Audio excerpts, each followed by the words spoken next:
hele voluta kang hona vene phan yong hele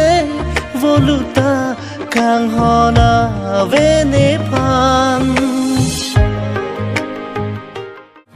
ni dung pin ki som dun hama cha sampung ve ne okang tan jim so se ne phan ke chok che udam de rupa banga phan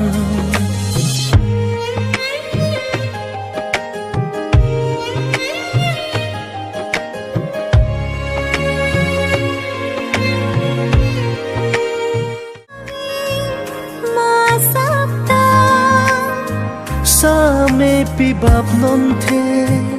asona ke man jadi lo tenang lam me kriki buna ningaro lapuan kaching ho ni nang phan bontana ni dung pin ki som du ni chini nang ni phanang ting ni bubuki athi nang non ki nang pangkre piglo aprang ki nang ching hon pi bonta non ki lasona vilo ni phani duk nang kang hoya lar mo hala nang phan aduk nang hoi po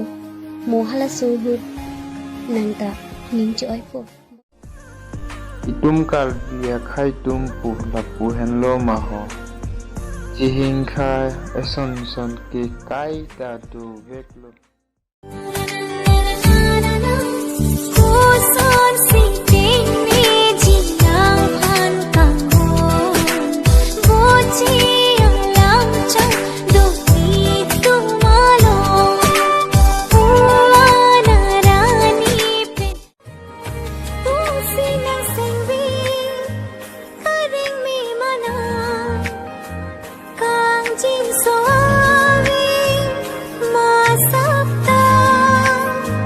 sa me pi bab non the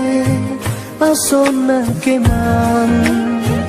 jadi lo tenang lam me kriki buna non ke nang ne phan masapta aporave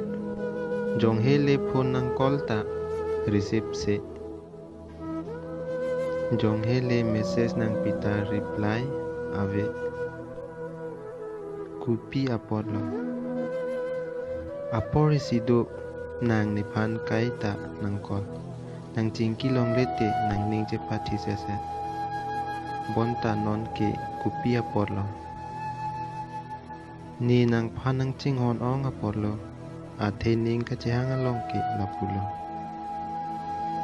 inuda bang jong si ching hon peglo pulote inuda bang ke mata krang lasi nang ta nang mata krang lo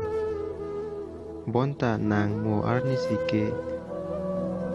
ning nang che mata si chiruji sita nang ka chiru ahot an ke ne so pirthe pen ke dam peloving po